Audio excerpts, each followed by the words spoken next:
فخلينا في الأول خالص نتكلم على الأساسيات بتاعة تحليل البيانات، وكل الأسئلة اللي انتوا سألتوها وكل الأسئلة اللي انتوا نفسكم تلاقوا ليها إجابة.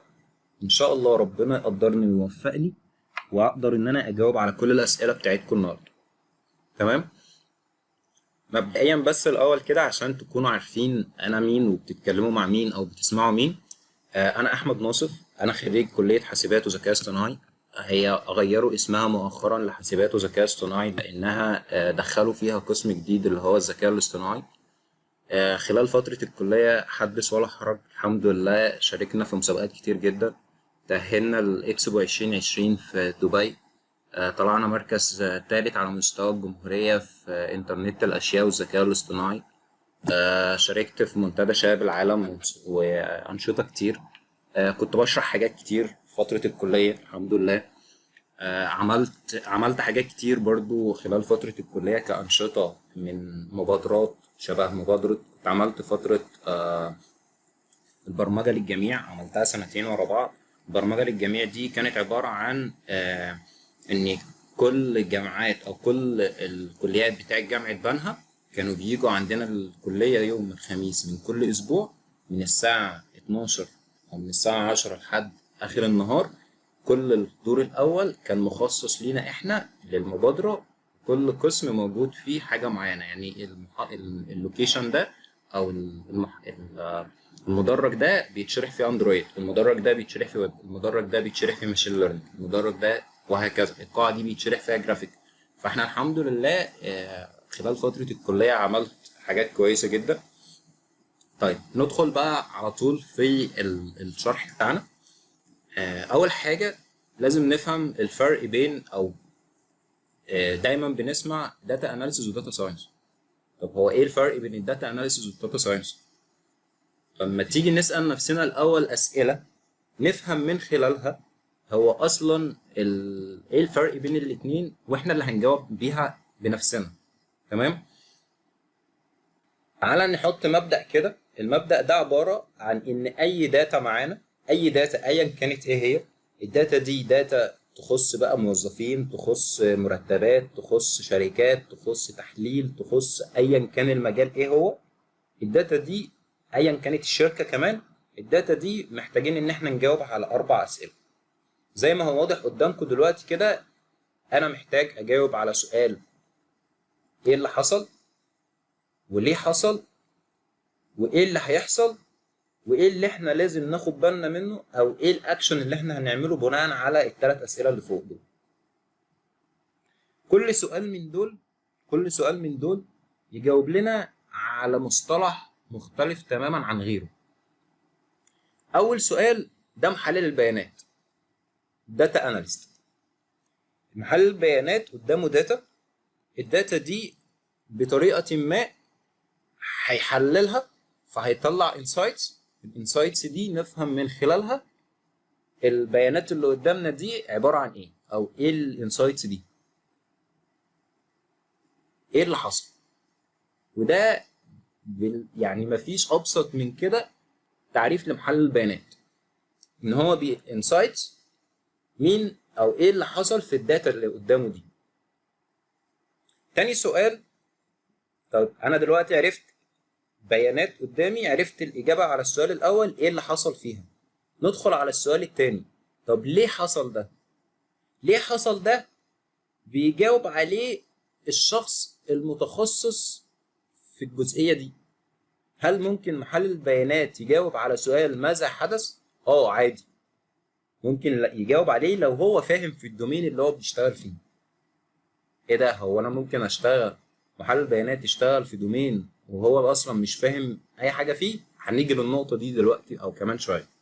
تمام، بس خلينا دلوقتي نبص ان اي داتا قدامنا احنا بنجاوب على 4 اسئلة. اول سؤال محلل البيانات بيجاوب لنا على سؤال ايه اللي حصل في الداتا. بعد كده بيسلم الداتا او الانسايتس دي او التقارير والريبورتس دي لشخص، الشخص ده هو المتخصص في الدومين اللي هو بيكون شغال فيه. يعني ايه دومين؟ يعني الداتا اللي احنا بنحللها دي داتا ماليه مثلا، فبيديها لمحاسب يقول له دي الانسايتس اللي طلعت، فايه رايك فيها، هتعمل ايه، مش عارف ايه، طب ليه حصل الكلام ده، كل الكلام ده. تمام. انسايتس مثلا لسيلز، فيقوم رايح لواحد متخصص في المبيعات وفاهم الموضوع بتاع المبيعات، في الماركتنج، في الريال استيتس مثلا، المجال الطبي وهكذا. ما هو انا ممكن اكون محلل بيانات وشغال في المجال الطبي بس انا ما اعرفش الانسايتس اللي طلعت دي ايه السبب اللي خلاها طلعت كده. تمام. يبقى اول سؤال هو بيجاوب لي على سؤال، او اول سؤال ده الداتا اناليست. بندخل على السؤال الثاني، ندخل على الشخص اللي هو بيبقى فيها جزء، عشان نبقى دقيقين اكتر، الاجابه على السؤال الثاني فيها جزء من البيزنس اناليست ومحلل الاعمال عشان يفهم اصلا اللي حصل ده عباره عن ايه اصلا. ندخل على السؤال الثالث وهو السؤال ماذا سوف يحدث، ايه اللي ممكن يحصل. وهنا نعمل يعني عند اول سؤال وتاني سؤال نعمل كده شط او خط كده، وندخل على السؤال الثالث. السؤال الثالث ده الداتا اناليست. الداتا اناليست بيبقى معاه داتا كتيره جدا.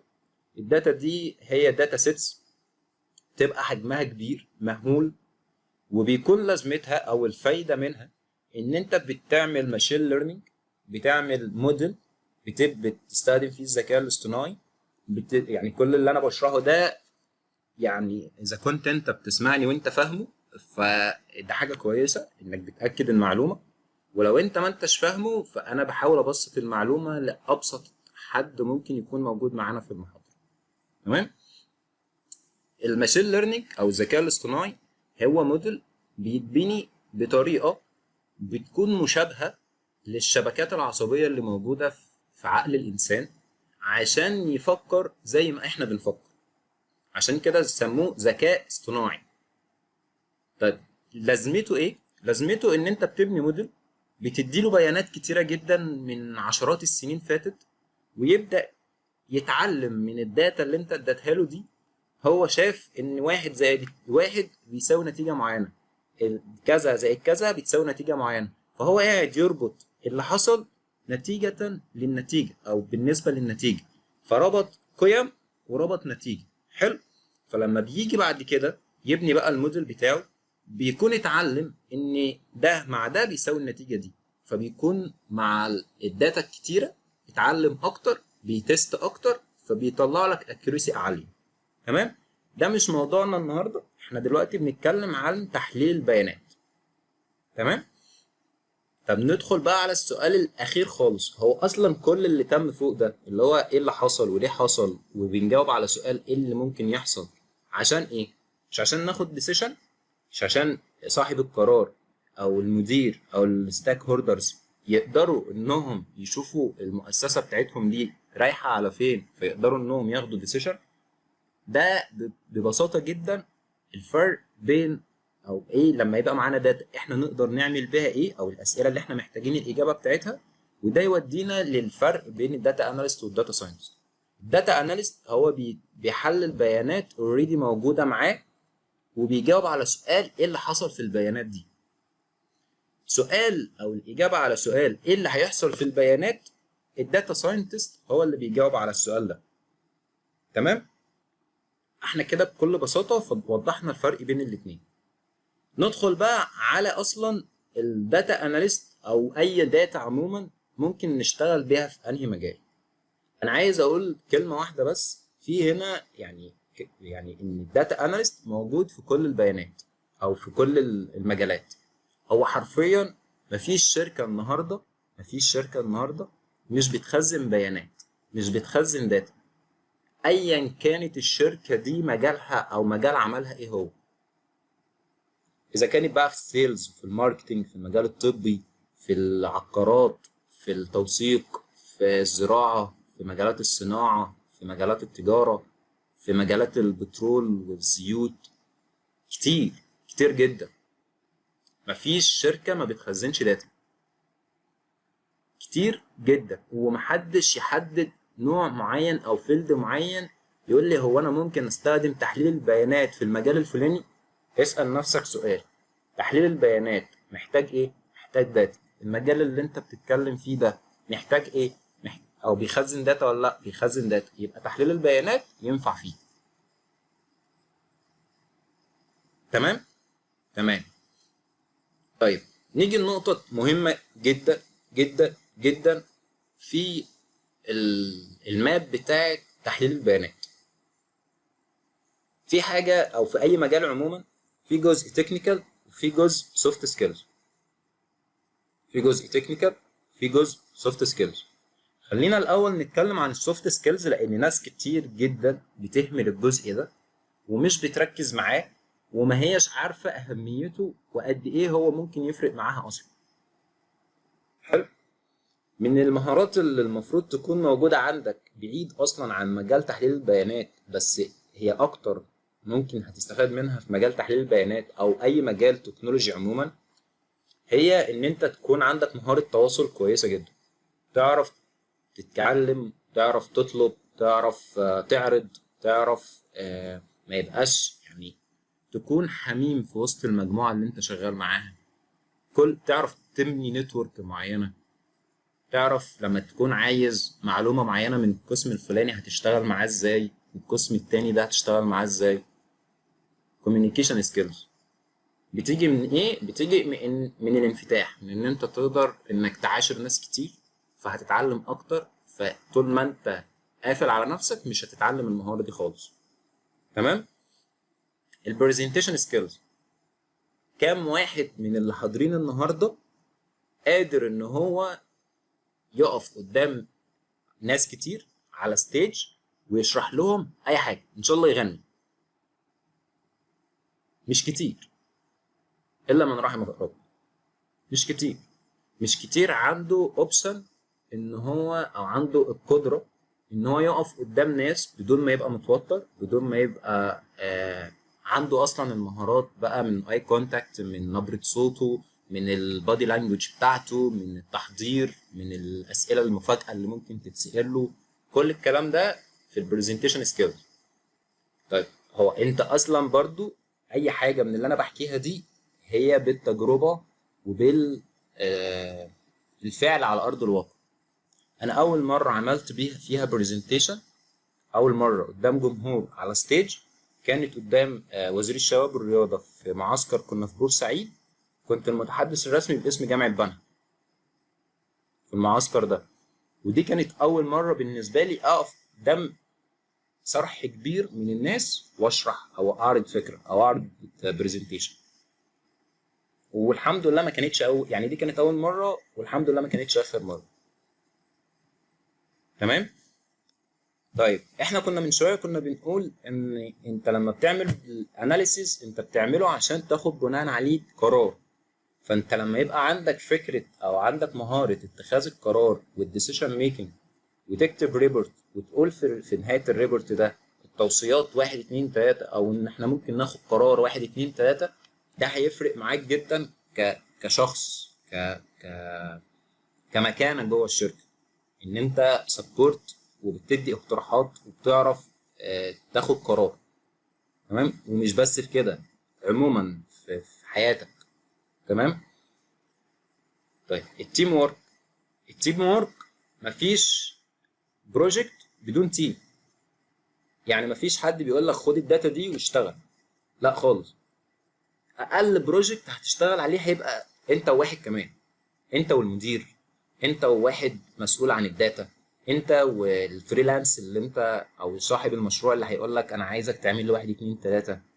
فانت ازاي بقى هتتعامل مع تيم؟ هل انت اصلا عندك القابليه او اشتغلت في تيم قبل كده؟ بتقول لي لا انا ما اشتغلتش في تيم قبل كده، بس ما فيش فرصه ان انا اشتغل في تيم. في ستودنتس اكتيفيتي كتيره، في اكتيفيتي كتيره، في جمعيات خيريه ينزل يشتغل او شارك معاهم وينزل شارك معاهم في تيمز. هل ده بيفرق معاك في المينتاليتي بتاعتك وفي السكيلز؟ طبعا جدا جدا. كان انا اسف ان انا هتطرق للجزئيه دي، بس ناس كتير جدا طول ما انا كنت في فتره الكليه كانوا قاعدين يقولوا انت ليه في الاتحاد وليه في الانشطه الطلابيه وليه تضيع وقتك هنا وليه تضيع وقتك هنا. بس هي الفكره والله ما كانت ضيعان وقت. انا كنت بحس ان انا بتغير من جوايا اكتر بكتير من اللي ظاهر قدام الناس. كنت قادر ان انا ابني نتورك، قادر ان انا اتكلم، قادر ان انا اقف قدام ناس واعمل برزنتيشن، قادر ان انا احط بلان عشان دي البلان اللي انا هنفذها طول السنه من انشطه ومن كذا ومن كذا ومن كذا.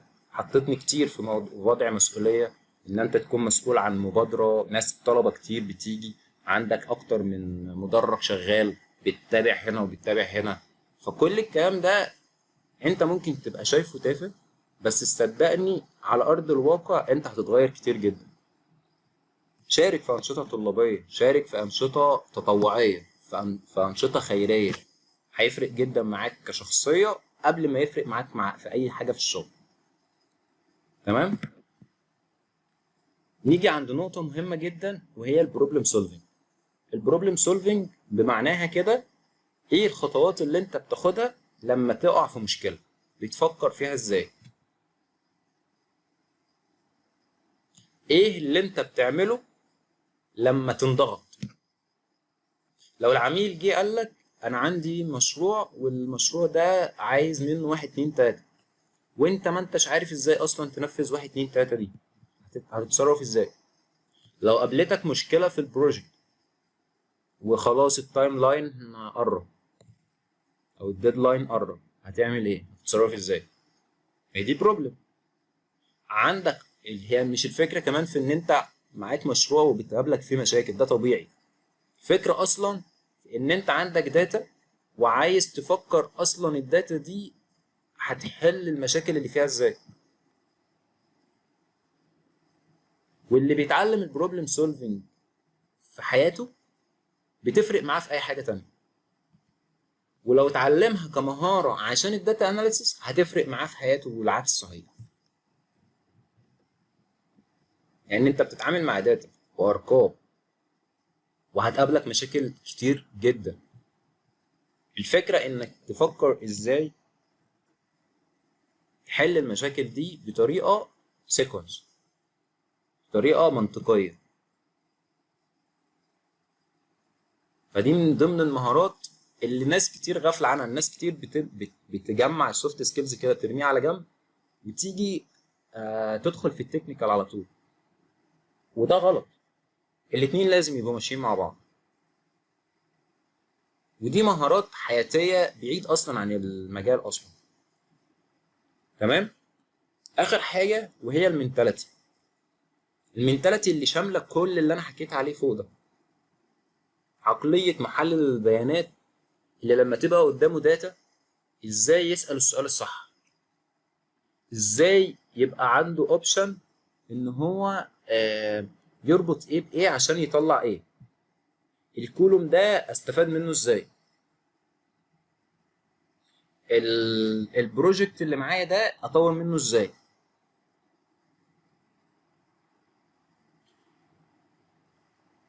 كل حاجه هتمر بيها المينتاليتي بتاعتك بتفرق فيها جدا. تمام. طيب ندخل على الجزء التكنيكال بقى من الداتا اناليسيس. الصوره دي انا كنت نزلتها من 3 سنين وانا مقتنع بيها جدا. مقتنع بان انت طول ما انت عايز تبدا في تحليل البيانات ابدا من تحت لفوق، ابدا من الدايره الصغيره للدايره الكبيره. طب ايه هي بقى التكنيكال سكيلز اللي انا محتاجها في تحليل البيانات؟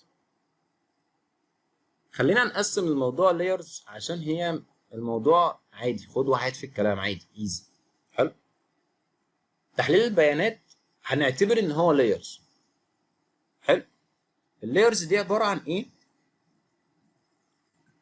اللايرز دي عباره عن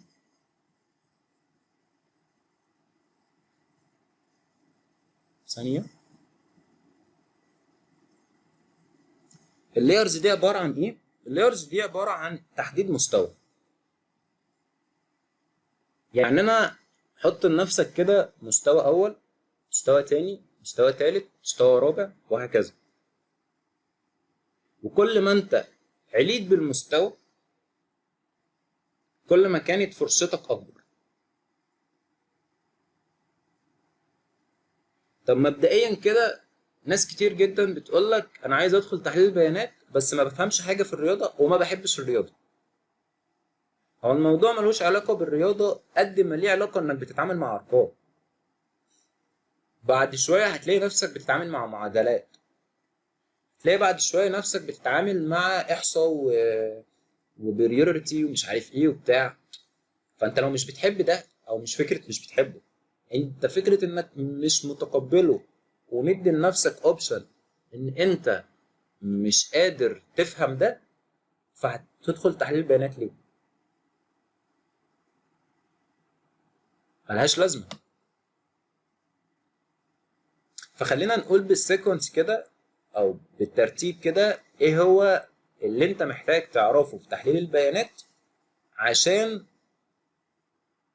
تكون محلل بيانات، ونقول عند كل نقطة انت مستوى عامل ازاي، او هل لما توصل للمستوى ده تقدر تبدأ تدور على شغل ولا لا. تمام؟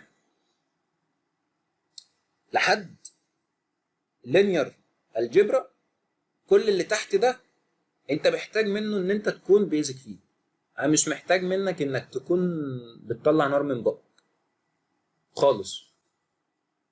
انك تكون عارف احصاء واحتمالات، تبقى عارف المعادلات بتتم ازاي، والافريج لما بيتم ازاي، ولما اجيب المين كل الكلام ده كبيزك كده لما تبقى عارفه، ده هيفيدك جدا بعد كده. بس الجد بيبدأ منين؟ الجد بيبدأ لما نبدأ نشوف الاكسل ونتعلم اكسل. نتعلم اكسل كبيزك، نطور من نفسنا شويه ونتعلم الادفانسد. لحد ده انا كده مستوى اول، ولحد هنا تقدر تنزل وتدور على شغل. تمام؟ طيب انا خدت اكسل وخدت معاه باور بي اي، انا كده عليت بالمستوى. وكل ما انا جاي بعد كده واقول لك انت هتاخد ليفل كذا مع ليفل كذا يعني تطور اكتر، فده من اول الاكسل كده انت تقدر انك تدور على شغل. تمام؟ طيب الاكسل مع الباور بي اي، طب اكسل مع باور بي اي مع سيكوال،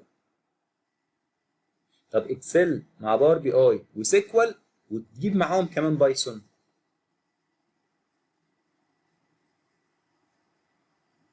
طب هو لحد بايثون انا شايف ان انا كده لحد هنا انا محلل بيانات باستخدام مكاتب تحليل البيانات في بايثون. يعني ايه تحليل البيانات في بايثون؟ ما هو بايثون دي عباره عن مكاتب، لايبراريز. اللايبراريز اللي موجوده في البايثون هي مقسومه نصين، يا اما مكاتب مش نصين، هي مقسومه لمكاتب كتير مختلفه، منها جزء بيقول لك المكاتب دي بتستخدم في تحليل البيانات، المكاتب دي بتستخدم في الماشين ليرنينج والفريكاستنج والكلام والحاجات اللطيفه بتاعت الماشين ليرنينج دي. تمام؟ طيب بايثون، هل لازم اكون متعلم بايثون عشان ابدا، او لازم اوصل لليفل بايثون عشان ابقى متعلم او اشتغل في تحليل البيانات؟ خالص. انا قلت لك انت من اول اكسل لازم تبدا تنزل وتدور على شغل. طب اكسل وباور بي اي انت خلاص عليك بالمستوى شويه، اكسل وباور بي اي وسيكوال انت بتعلى بالمستوى اكتر وفرصتك بتكون اكتر. يا رب الكلام يكون واصل صح. تمام؟ طيب هو اصلا سيكوال دي لازمتها ايه؟ يعني انا مثلا عرفت ان اكسل دي هنعتبرها ان هي شيتات وداتابيز بنخزن عليها بيانات، وباور بي اي ده هو اصلا اختصار لباور بزنس انتليجنس، يعني ذكاء الاعمال. فهل ذكاء الاعمال ده ليه تولز مختلفه؟ يعني هو هنا مكتوب باور بي اي، بس لا، في حاجات تانية كتير مختلفه، زي في تابلو، في جوجل ستوديو، في حاجات كتير جدا. حلو. طيب انا دلوقتي خلاص عرفت ان انا اقدر ابدا باكسل عشان انا اقدر اتعامل معاه ووصلت لمستوى ادفانس. طب انا عايز بقى اعمل اناليسز للكلام ده، يا اما بتعمله جوه الاكسل، يا اما بتستخدم تول بزنس انتليجنس زي الباور بي اي، واللي انا اصلا الحمد لله يعني فخور بتول زي دي، او ان انا شغال على تول زي دي. بعد كده بتعلى بالمستوى بقى بحاجه اسمها سيكوال. طب سيكوال ده لازمتها ايه، او ايه اصلا استخدامها؟ معظم الشركات عندها سيستمز، اوكي، عندها سيستم معين شغالين بيه، بيخزنوا عليه البيانات والداتا بتاعتهم. طيب سيكوال دي بنستخدمها في ايه بقى؟ بنستخدمها ان احنا عندنا قاعده بيانات، البيانات بتاعت السيستم دي بتتخزن على قاعده بيانات، ايا كانت قاعده البيانات دي ايه هي. فاللغه اللي بتستخدم في استخراج البيانات من قاعده البيانات دي هي اسمها SQL اللي هي سيكوال. طيب انا لازمتها ايه كمحلل بيانات ان انا ابقى فاهمها واعرفها؟ 50% من الشركات او نسبه كبيره من الشركات بيبقى عندها قسم اي تي. هل محلل البيانات لما بيدخل الشركه بيشتغل تحت قسم الاي تي؟ في الغالب لا، هو بيتعاون معاهم بس ما بيشتغلش تحتهم. هو بيطلب منهم انهم يطلعوا له من الداتا او من الداتا بيز بيانات معينه يبدا هو يشتغل عليها. فهنا قاعده البيانات مين اللي ليه صلاحيه انه يتعامل معاها؟ هم بتوع الاي تي. طب في تيم تاني او انا ممكن اكون في شركه، الشركه دي مدياني صلاحيه ان انا اتعامل مع قاعده البيانات وانا اللي اعمل اكستراكت للداتا بنفسي. فهنا يجي دورك ان انت هتستخدم الاس كيو ال او السيكوال. وبالتالي انت محتاج ان انت مش لازم، بس اذا جت قدامك الفرصه ان انت تدرس سيكوال فده هيكون لطيف جدا معاك. ومعظم الشركات اللي بتطلب دلوقتي اصلا بيبقوا محتاجين ان انت تكون فاهم سيكوال. جميل جدا، بس مش شرط خالص. ندخل على بر لغه الار. اقصد لغه الار هي شبيهه بلغه البايثون بس في الاحصائيات اكتر. انا ما دوستش فيها وما دخلتش لسه فيها، بس المعروف عنها ان هي للمجال الاحصائي اكتر، للناس اللي هي اقتصاد واحصاء. تمام. بايثون زي ما شرحت من شويه هي مقسومه مكاتب. المكاتب دي جزء من المكاتب ده معروفين كده، مكاتب معروفه. المكاتب دي بتستخدم في تحليل البيانات. طيب انا نقطه من اول السطر هشرح جملتين، اللي عايز ياخدهم ياخدهم واللي مش عايز ياخدهم ما ياخدهمش، قد اكون مخطئ وقد اكون مصيب. اوكي. تحليل البيانات من وجهة نظري استخدام الباور بي اي افضل بكتير من البايثون كتحليل بيانات، كفيرشواليزيشن. اما استخدام المكاتب في بايثون عشان اعمل بيها فري كاستنج وابني بيها موديل ماشين ليرنينج هي اقوى بكتير جدا ومفيش حاجه تضاهيها. نقطه من اول السطر. يعني انا ممكن اشتغل تحليل بيانات باكسل سيكوال وباور بي اي او اكسل وباور بي اي بس عادي. ولكن زي ما انا قلت لك هي لايرز، مستويات. كل ما انت عليت بالمستوى وخدت جزء اكبر كل ما كانت فرصتك في سوق العمل اكتر. تمام. حلو. احنا كده اتكلمنا عن اخر جزء على فكره اللي هو اي اي اند ماشين ليرنينج والجوريزم. ده جزء يخص الداتا ساينس. انا شايف ان هنا بقى بيجاوب على السؤال اللي احنا لسه قايلينه من شويه، ايه اللي هيحصل في الداتا بتاعتنا؟ ماذا سوف يحدث؟ تمام. طيب نيجي عند سؤال كلنا محتاجين الاجابه بتاعته اذا كنت ناوي ادخل في المجال او اوريدي انا شغال فيه او بدرسه. هل السوق في مصر، انا مش عارف اجيبها لكم ازاي بصراحه بس هل السوق في مصر متسع او متاح فيه الجوبس بتاعت الداتا اناليست؟ خلينا نقسم الموضوع نصين، عشان انا الموضوع ده بحس ان عليه المحلل البيانات عليه دور، والشركه او صاحب القرار في الشركه عليه دور. حلو. تعال نقسم الاول او ناخد الجزء بتاع الشركه نفسها. انت لو دخلت دلوقتي على اي موقع من مواقع التوظيف داخل مصر او توظيف واخترت اللوكيشن مصر كتبت محلل بيانات هيطلع لك كتير جدا جدا جدا كشركات. حلو. فده معناه ان اوريدي في مصر وهتدخل على الجوب ديسكريبشن تعرف هم طالبين ايه. حلو، مش هيطلع بره اللي احنا كنا بنحكيه من شويه. بس هتيجي تبص هتلاقي ان اللي بيقدم اصلا كام واحد، تلاقي العدد اللي بيقدم كتير، 200 واحد و300 واحد. هم عايزين كام واحد اصلا؟ واحد او اتنين.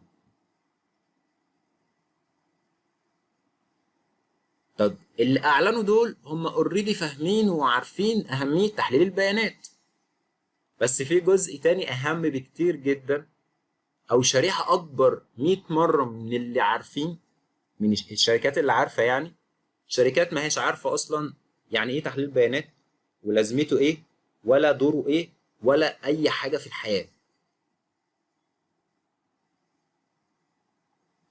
من هنا يجي دور محلل البيانات نفسه.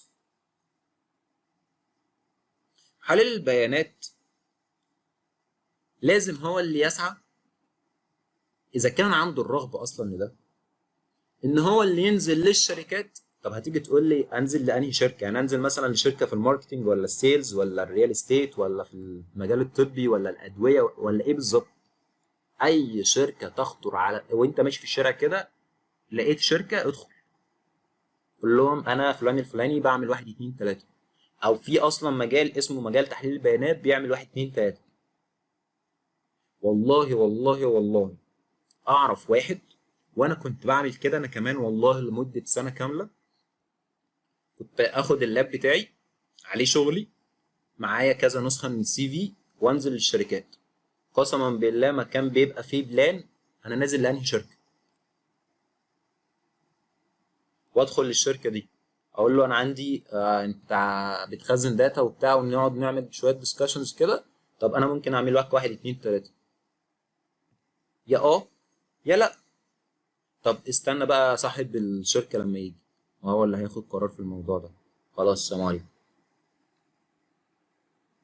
وهنا نيجي لنقطه تانيه مهمه جدا، ان 90% من اصحاب الادارات او اصحاب الشركات في مصر سنهم كبير جدا، وده مؤدي او يؤدي الى ان الثقافه بتاعتهم بالنولج والتكنولوجي اللي موجوده على ارض الواقع منعدمه،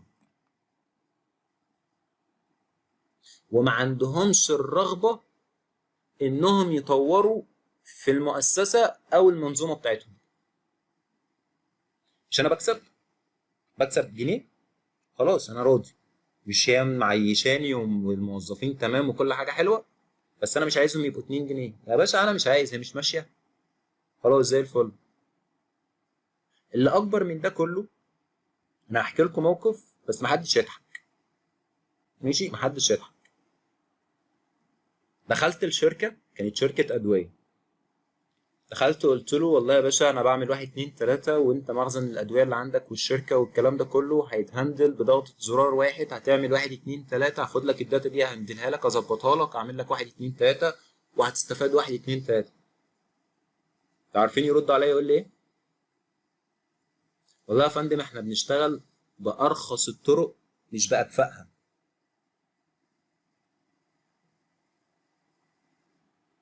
انا لو واحد مكاني كان عمل شيفت كارير بعد الكلمه اللي هو قالها دي. انا بشتغل بارخص الطرق مش باكفأها، وهي دي مشكله مصر كاداره، ان اللي ماسكين الشركات واللي ماسكين. وعلى فكره انا ما كنتش بنزل لحاجه حكومي خالص، لان انا عارف ان اي حد حكومي مش هياخد ديسيشن في حاجه شبه كده. كل اللي كنت بنزل لهم يا اما مستشفيات خاصه، يا اما شركات خاصه، يا اما اي حاجه خاصه. ماليش دعوه بالقطاع الحكومي خالص، لانه مستحيل انزل مثلا لمستشفى حكومي اقول لهم انا هعمل واحد اتنين تلاته يقول لي اطلع بره، مش هعمل حاجه. فتخيل بقى السوق في مصر عامل ازاي. هل موجود؟ موجود. انا مش بقول ان مش موجود، موجود، بس انت عليك دور كبير جدا جدا جدا كمحلل بيانات، ان انت اللي تنشر المجال للشركات وتفهمهم دورهم عن ايه هو.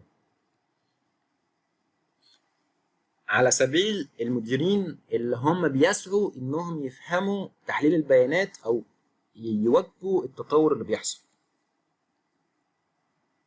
كان في بروجكت عملته لشركه في السعوديه، اللي حصل بالصدفه البحته ان مدير الشخص اللي جه تواصل معايا ده، او رئيس الاداره يعني، او رئيس مجلس الاداره، قال له انت بتخزن بيانات كتير وبتطلع لنا ريبورتات مش مظبوطه ومش عارف ايه وبتاع.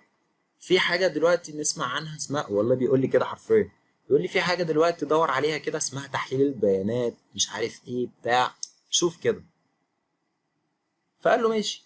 فهو بيدور لقاني، فحصل بينا كونتاكت، فتم البروجكت وكله تمام.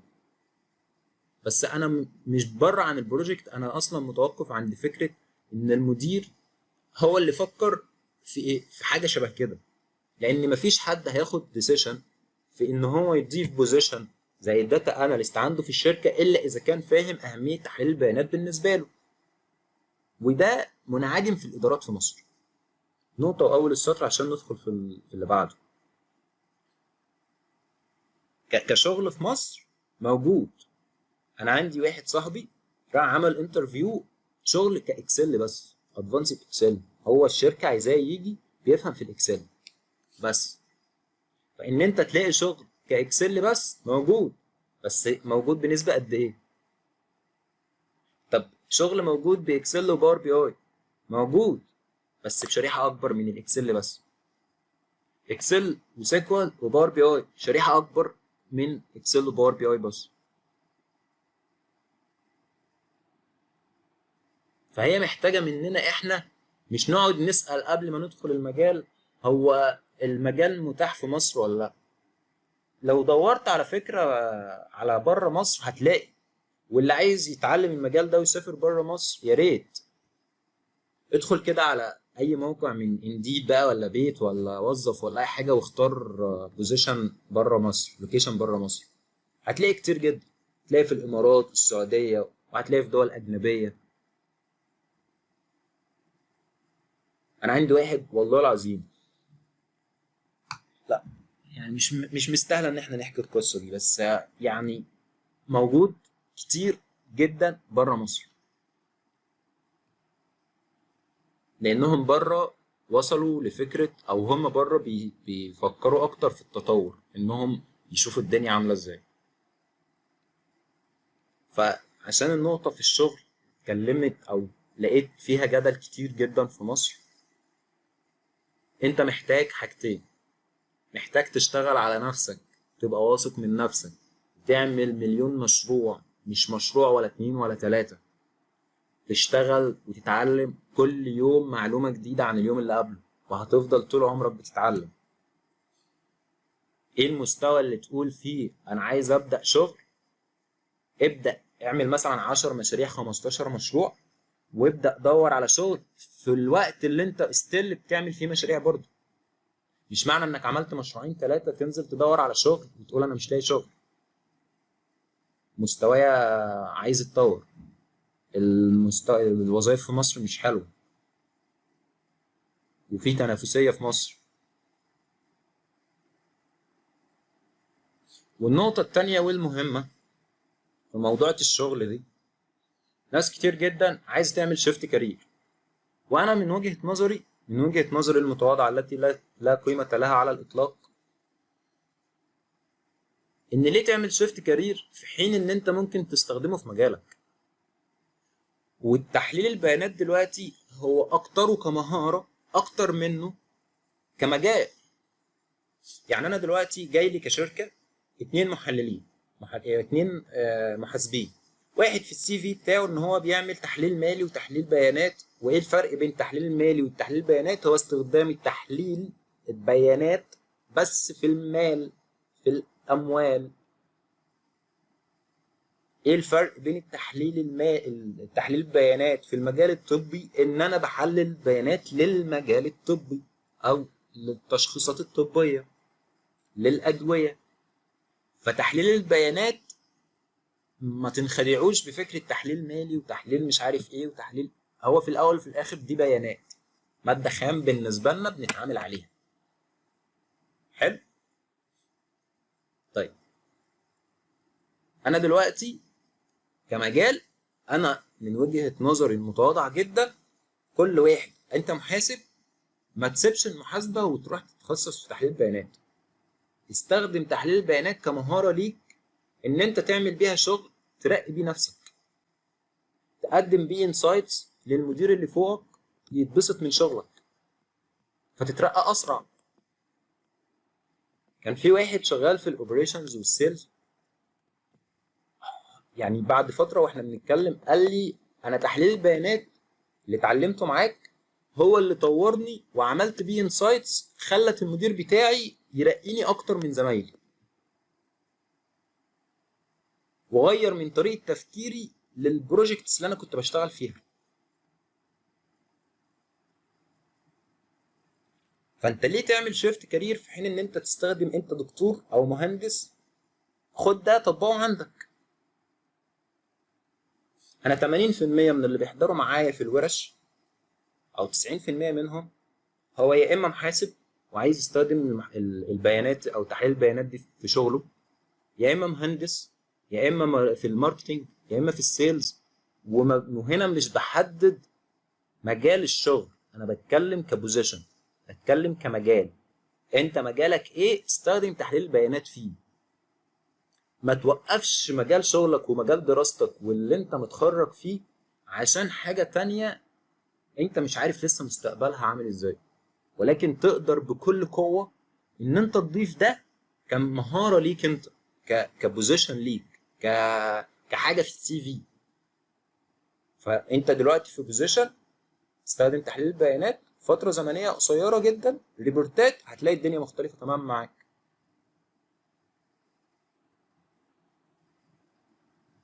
بوزيشنز كتيرة جدا، مهندسين، ماسك بقى موقع، ماسك سيلز في مكان، ماركتنج الشركة، مش عارف ايه بتاع، كل الكلام ده ما هو بيبقى محتاج انسايتس او ريبورت يقدمه للبوزيشن اللي فوقيه للمدير بتاعه. لما انت تقدم الاناليسيس بتاعك والريبورت بتاعك بطريقه مختلفه عن غيرك، ساعتها اولا انت هتقدر تاخد قرار اذا كنت انت صاحب قرار، او هتعرض شغلك بطريقه احسن للي فوقيك. وده ما يمنعش ان انت ممكن في نفس الوقت بتدور على شغل كبوزيشن بس، ك كداتا اناليست. فاهمين قصدي؟ هو الميتنج تقريبا يعني قفل او هيقفل، ف فاول ما هيقفل هبعت لكم لينك تاني على طول على على نفس الجروب، على الجروب بتاعنا، وندخل بقى نتكلم في الاسئله المهمه جدا اللي انتوا كنتوا كاتبينها، ونعمل فيها ديسكشن ونكمل الجزئيه دي. فانا هقفل الميتنج دلوقتي ونفتح ميتنج تاني على طول.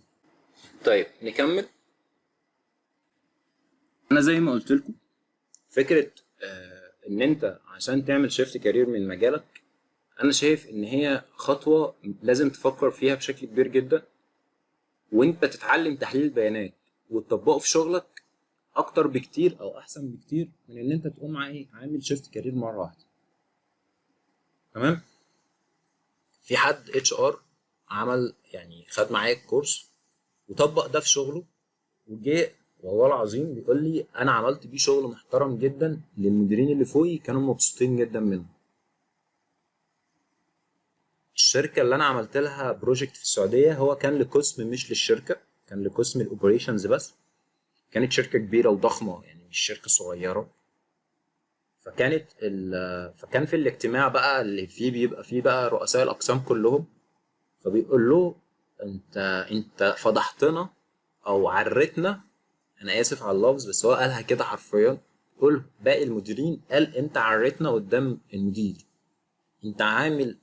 انت جايب داتا اناليست او عامل داتا موديلنج او موديل للداتا فيها تفاصيل التفاصيل اللي يقدر اي مدير ياخد بناء عليها ديسيشن. انت فضحتنا كباقي اقسام يعني. فهنا يجي دور فعلا ان انت لما هو على فكره ما عملش هنا بقى شيفت كارير خالص، هو استخدم تحليل البيانات او عمل موديل لتحليل البيانات اللي عنده في ان هو يعمل بيها ريبورتات وتقارير. ما سابش شغله وقام رايح لشغل تاني. وزي برضو ما قلت لكم ان 90% معظمهم اللي بيشاركوا معايا معظمهم اصلا بيكون لا اما ماركتنج، سيلز، اتش ار، محاسب، مهندس، او ستيل هو لسه بيبدا مجاله اصلا، فعايز يتعلم تحليل البيانات، فبيشارك معانا عشان يبدا الفكره بتاعته دي، او يبدا مجاله، يعرف اصلا هو ده مجاله اصلا ولا لا. حلو. طب الريسورسز بقى، او تبدا منين؟ احنا اتكلمنا خلاص على السكيلز اللي انت عايزها، وايه الفرق بين تحليل البيانات، وايه اصلا الاسئله اللي انت بتسالها لنفسك عشان تبقى عارف انت في انهي لاير من البوزيشنز المختلفه اللي بتظهر على الساحه اليومين دول. وعرفنا ايه هي التكنيكال سكيلز واللايرز اللي احنا اتكلمنا عليها، من كل مستوى بيبقى محتاج ناس معينه او شريحه معينه، او تقدر عند مستوى معين تبدا تدور على شغل. اتكلمنا عن التفاصيل بتاعه الشغل في مصر. المصادر بقى عشان تبدا من الاول خالص، انا كنت عامل كامبين، عملت الكامبين دي في 2021 ورجعت عملتها تاني السنه دي. كنت نزلتها على جروب الداتا اناليسيز، كل جروبات الداتا اناليسيز كلها تقريبا. انا هبعت لكم على نفس الجروب اللي احنا بنتواصل عليه ده، هبعت لكم لينك فيه كل التجميعه بتاعه الكامبين اللي انا كنت عاملها. هحط بس بين قوسين كده معلومه صغيره، ان على قد ما المصادر اللي انت هتشوفها دي فيها بلاي ليستس وفيديوهات على اليوتيوب كتير، الا اللي انت هتلاقي في المصادر كتب. انا نصيحة مني لوجه الله، الكتب دي هي نازلة اصلا من على موقع امازون، والكتب دي بفلوس. الكتب دي هي كنز لو انت فعلا محتاج او عاوز تكون محلل بيانات شاطر. الكتب كلها، وهبعت لكم على فكره كمان المصادر دي على الجروب، بتبدا معاك من الاستاتستكس للرياضيات، بتبدا معاك في الاكسل فور داتا اناليسيس، سيكوال فور داتا اناليسيس، تبدا معاك في حاجه اسمها ستوري تيلينج، بتاع ان ازاي اصلا تحكي قصه، ازاي تتكلم، ازاي تعرض، ازاي تختار الجراف الصح، ازاي تتكلم وتعرض الريبورت بتاعك. في حاجه اسمها هيد فيرست اناليسيس او اناليست، ده كتاب بيشرح، او الفكره بتاعته ان هو بيديك عارف انت فكره اللي هو احنا كنا من شويه بنتكلم عن الداتا المايند سيت اوف داتا اناليست. هو بقى بيعرض لك مشاكل، والمشاكل دي هو بيديك ازاي بقى الستبس اللي هو بقى مشي عليها عشان يحل المشكله دي او يوصل لحل في الاخر، او مش لازم يوصل لحل في الاخر، بس ايه الستبس اللي هو مشي عليها، فكر ازاي اصلا، حل البروبلم دي ازاي. فمع مشروع، مع التاني، مع التالت، مع فكرة، مع التانية، مع التالتة، هتلاقي ان انت بدأت تفكر بالشكل ده. حلو. فكمصادر، المصادر موجودة. واسمحوا لي اقول كلمتين انا كنت نفسي اقولهم على الجروب، بس بما اننا هنا يعني اخوة مع بعضينا، وانا اعتبروني اخوكم الصغير، مفيش حاجة اسمها محلل بيانات دخل على جروب. والله العظيم انا كنت في الوقت ده مفروس جدا، لدرجة اللي هو ايه اللي بيحصل. في واحد كان منزل داشبورد عنده على الجروب، وكاتب ايه رأيكم مش عارف ايه وبتاع. في الكومنتات بقى ايه اللي بيحصل؟ والله العظيم حرفيا كده مكتوب: ما تقول لي ايه الرود ماب اللي انت مشيت عليها بالمصادر. انت ما تعبتش، اللي كتب الكومنت ده هو ما تعبش ولو 1% ان يكتب على جوجل، او يدخل على اليوتيوب، او يعمل سيرش في الجروب يدور على ناس منزله مصادر. هنا انا اسف في اللي انا هقوله، بس من هنا من اللحظه الاولانيه كده، من الفيرست امبريشر، ان الشخص ده مش محلل بيانات، ومستحيل يكون محلل بيانات طول ما هو بالعقليه دي. محلل البيانات بيدور على المعلومه بنفسه، مره واثنين وثلاثه، ما لقاش بيسال جوجل، ما لقاش على جوجل يروح على اليوتيوب، ما لقاش على اليوتيوب هيدخل الجروب ويدور، هيلاقي 100 واحد منزل رود ماب بالمصادر بتاعتها. ده لو كتب بس رود ماب داتا اناليسيس هيطلع له 500 واحد منزلين الرود ماب بالمصادر بتاعتها. هنا انا بتكلم معاكم ليه في النقطه دي؟ عشان انا هنا بتكلم مع ناس مهتمه حرفيا ان هي تكون تستخدم تحليل البيانات، يا اما في شغلها يا اما ده يكون مجالها. فكمصادر، المصادر موجوده، ان انت تمشي من الاول للاخر بطريق معين هيفرق معاك، ماشي مصادر حلوه، بس خليني احط او خلي دي كلها هتيجي في الاسئله او في الاسئله اللي معانا. طيب الفكره كلها بقى دلوقتي في ايه؟ انا دلوقتي المفروض ان يوم الخميس اللي جاي ده، يعني اخر يوم بكره اصلا، يوم الخميس انا عامل ورشه تحليل بيانات. حلو، دي مش اول مره اعملها، وبدي كورسات يعني غير الورش طبعا. الورشه بحاول فيها، هي مش زي الكورس، الورشه بحاول فيها انت محلل بيانات او عايز تتعلم تحليل البيانات بس مش عارف ازاي، او عايز تبقى محلل بيانات بس تستخدمه في شغلك، مش عايز بقى اروح ادفع الوفات في كورس وانا كده كده هستخدمه في شغلي على سكيل صغير، على شغل انا مش عايز ابقى متوسع فيه. ففكره الورشه في ايه بقى؟ فكره الورشه ان هي بتشمل لك او بتشمل كل النقاط اللي احنا اللي مكتوبه قدامك دي. بنتكلم عن تحليل البيانات او البيانات كماده خام، ازاي تفكر، ازاي تطلع اسئله، ازاي تغير الداتا تايب، او خليني اشرح لكم بعيد عن اللي مكتوب ده، خليني اشرح لكم ازاي اصلا كل اللي مكتوب ده بيتجمع اصلا في الورشه. تمام؟ اول سيشن، هي الورشه عباره عن 4 سيشن.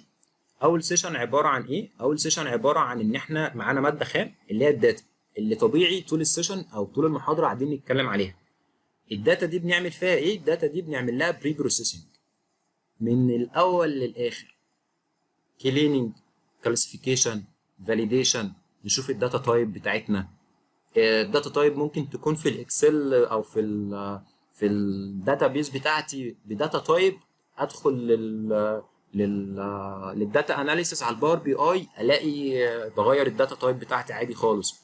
ازاي اضيف كولوم، ازاي احذف كولوم، ازاي اعدل، ازاي اعالج النلز، ازاي اعالج البلانكات اللي بتظهر لي. كل الكلام ده في البري بروسيسنج اللي بيظهر معايا او في اول سيشن. خلصنا البري بروسيسنج وهيئنا الداتا او الماده الخام اللي احنا بنتعامل معاها دي، بنبدا ندخل لتاني سيشن. تاني سيشن بنعمل ايه؟ تاني سيشن بنعمل برين ستورمنج مع بعض كده، كل اللي في الورشه بيبقى معاه الداتا اوريدي، فبيشوف الداتا دي ويعتبر نفسه، بيحط نفسه مكان صاحب العمل، مكان انا صاحب الداتا دي، وجاي اقول لواحد فريلانس خد الداتا دي، الداتا دي عباره عن 1 2 3، انا عايزك تطلع لي منها 1 2 3. فهنا لما بنعمل برين ستورمنج مع بعض بتحاول تشوف انت فين من الباقيين، وتشوف عقليات الناس اللي حواليك بتفكر ازاي، وايه الاسئله اللي هم سالوها. وبعد ما بنكتب الاسئله بقى اللي احنا عايزين نطلع بيها من الداتا اللي احنا معانا كتبناها دي، نبني داشبورد. داشبورد دي دورها بتجاوب على الاسئله اللي احنا سالناها من شويه. تمام؟ تاني سيشن خلصت، ندخل بقى على تالت سيشن. تالت سيشن بيبقى فيها ايه؟ تالت سيشن بيبقى فيها ان احنا بنعمل بنستخدم او بنعرف اساسيات الداكس، لان في حاجات كتير في الداتا اللي احنا بنسالها او في الاسئله اللي احنا عملنا لها برين ستورمنج دي ممكن ما يبقاش اوريدي نعرف نجيبها دايركت منها، بتبقى محتاجه شويه لفه كده. فنعمل ايه؟ نستخدم داكس. داكس دي اختصار ليه اصلا؟ اختصار لحاجه اسمها داتا اناليسيس اكسبريشن.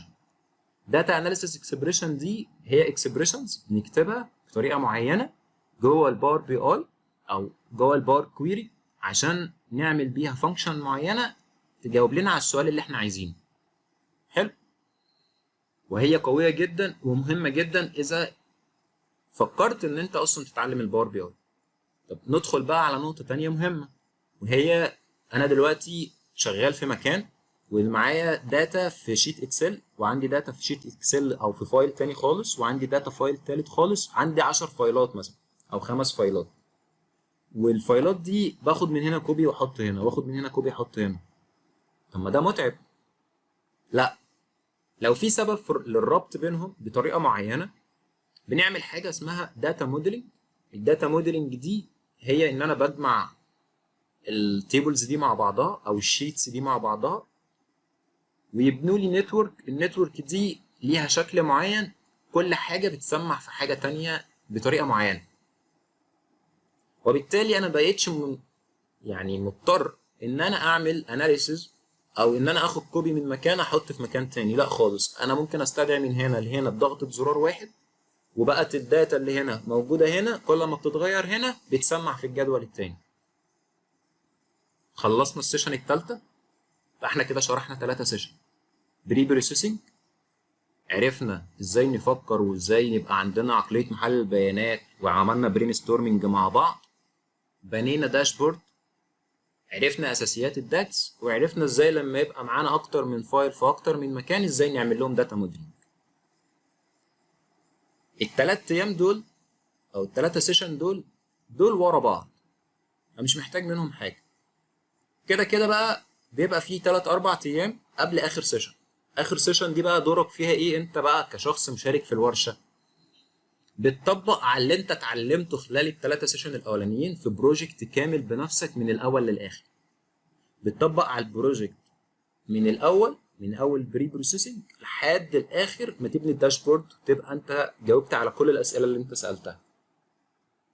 وانا وقتها بكون اصلا سبورت ليك لو انت واقف قدامك سؤال مش فاهم حاجه بتاع كل الكلام من ده. وبنعمل بقى اخر سيشن خالص بعد 3 4 ايام، نعمل السيشن دي عباره عن ايه؟ عباره عن مناقشه مشاريع.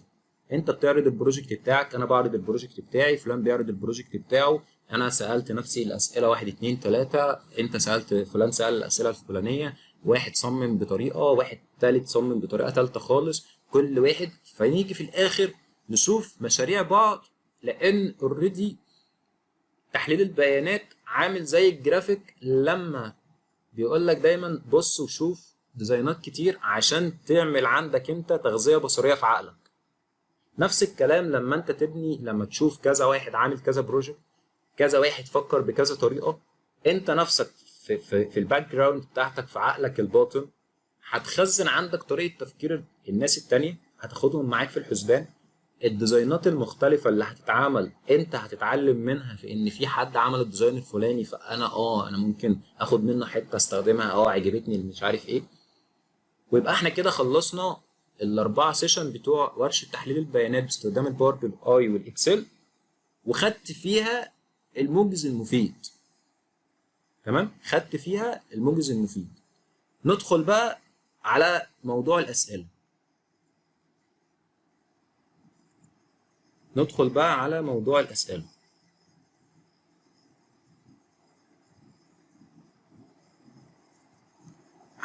هفتح كل حاجه، هفتح المايك دلوقتي، والله هفتح المايك دلوقتي. انا هجاوب بس على اسئله مهمه اتبعتت، وهفتح المايك وهنتناقش براحتنا. تمام. طيب، اول سؤال كان جه، في اسئله على فكره كانت اتكتبت بس انا جاوبت عليها اوريدي في طول السيشن يعني او طول المحاضره. تمام. مين ممكن يكون محلل بيانات؟ اي حد ممكن يكون اي محلل بيانات. اي حد زي ما شرحنا ممكن يكون محلل بيانات عادي، ومش شرط يبقى حاجه معينه يعني. لا عادي، انت ممكن تكون محلل بيانات في اي مجال، بس زي ما انا قلت تخصص اكتر في طبيعه شغلك. انت خريج تجاره وشغال مثلا في محاسبه، اتعلم تحليل البيانات واستخدمه في المحاسبه، وهكذا. تمام. اتكلمنا عن الشغل في مصر. هل لازم يبقى في جزء برمجي واحنا بنعمل تحليل بيانات؟ مش شرط خالص. تمام، انا شرحت الجزئيه دي وموضوع اللايرز اللي احنا اتكلمنا عليه، بس انت ممكن توصل للمستوى ده انت ومزاجك بقى، انت وحريتك. تمام، انت عايز تبقى تدور في شريحه اكبر ونسبتك تبقى في التوظيف وفي الشغل اكتر، تمام، مش عايز خلاص. تمام.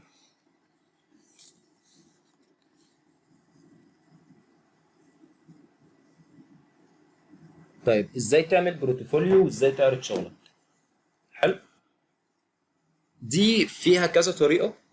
يا اما تركز على اللينكد ان بتاعك وتعمل بروتوفوليو ليك عليه، كل ما تعمل بروجكت تنزل البروجكت ده تصوره فيديو لذيذ كده، او تنزل سكرين شوت للبروجكت بتاعك وتنزل عليه شرح البروجكت، تعمل بروجكت تاني وتنزله، تعمل بروجكت تاني وتنزله. لان انت اصلا لينكد ان اللينك بتاع لينكد ان بتاعك او البروفايل بتاعك على لينكد ان، انت بتحط اللينك بتاعه على في السي في. لو واحد قال لك انا عايز اشوف شغلك، فمفيش انسب من لينكد ان او حاجه يعني حلوه بالنسبه لك. ممكن تعمل على جيت هاب، ممكن لو عندك الامكانيه طبعا، ولكن ده في الاول ما بيبقى صعب شويه، ان انت تعمل موقع خاص ليك تعرض عليه شغلك، ده البورتفوليو بتاعك. في ان انت تعمل بيج على الفيسبوك وتعرض عليها شغلك، ده حاجه بيرسونال كده، وكل ما واحد يقول لك بروفايل، البروفايل اهو. حلو، بس لينكد ان بروفيشنال اكتر من الفيسبوك. تمام. طيب الشغل الفريلانس، يعني ايه طبيعه الشغل الفريلانس بالنسبه للداتا اناليسيز؟ خلينا نتكلم في نقطتين. النقطه الاولانيه كفريلانس، والنقطه الثانيه كريموتلي.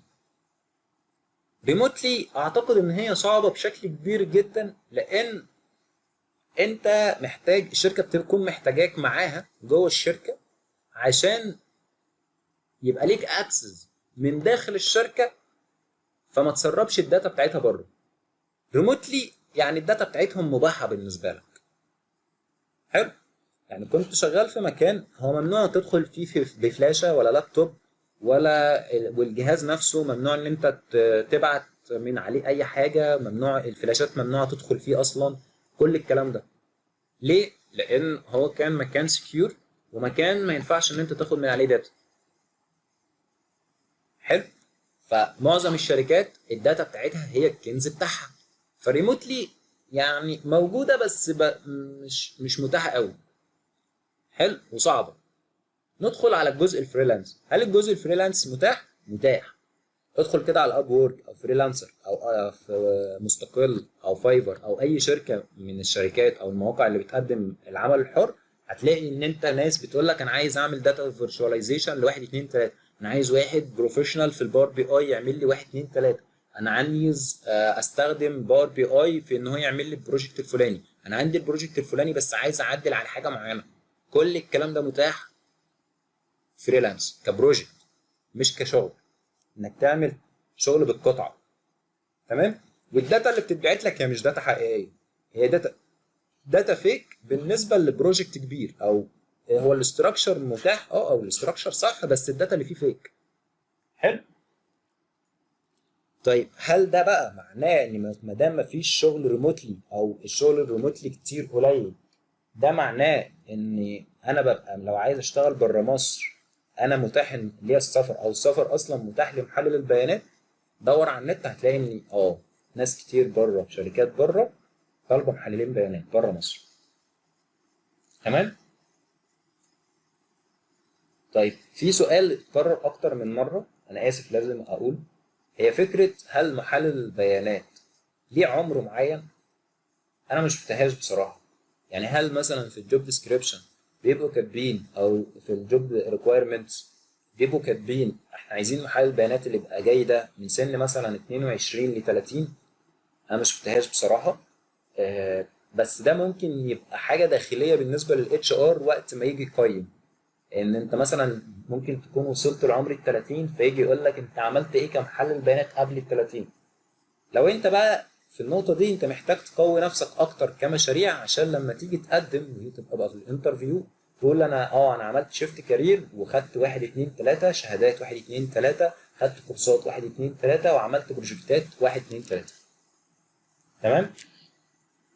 طيب هو اصلا الباور بي اي بيتوصل بالاكسل بس؟ لا، الباور بي اي في الكتاب بتاع مايكروسوفت باور بي اي ستارت جايد بيتكلم على ان الباور بي اي يقدر ان هو يعمل كونكشن مع اكتر من 133 مصدر للداتا.